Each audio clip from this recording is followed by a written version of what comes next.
All right, here's your schedule for the 2015-16 school year. This is a schedule that was put together by a group of teachers who worked many hours to come up with this schedule, and many drafts were made.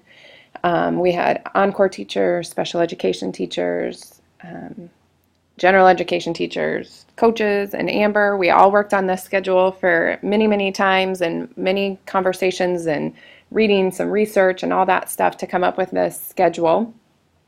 And I'm going to just go through it very quickly on this video so that you kind of get the gist of it. Obviously, we'll go through some of the parts like win time and literacy in the content area time much more in depth when the time arises. But for now, I just want you to see it and have a general idea of what it looks like and have a chance to ask questions in a parking lot.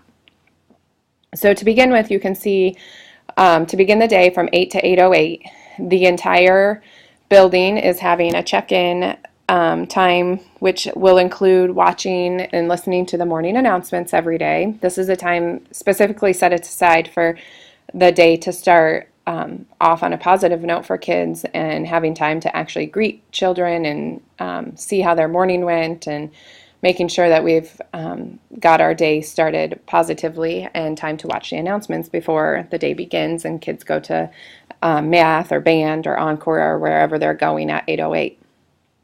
You will also notice in the schedule that the math and science and literacy blocks are all 42 minutes.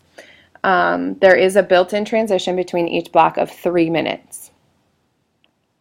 You will also see that win time is one of the blocks in the day that is only 30 minutes. Everything else is 42 minutes, including lunch and recess. So from 10:23 to 10:53, 30 minutes, there will be building-wide win time occurring. We will go into much more depth of what this win time will look like because that's another area that the team of teachers worked on a lot to figure out what win will look like. But the good news is that all hands will be on deck for win time so that we can serve more students and give more students what they actually need. You will notice that 6th grade has homeroom during win on Fridays. Homeroom for 5th grade you can see is opposite band time, as it has been for the last many years. And you'll also see that 6th grade, along with homeroom on Fridays and win, 6th grade will have homeroom on Mondays, also during lit in the content areas. So this is a new block of time, the literacy in the content area, that we will talk much more in depth when we have time.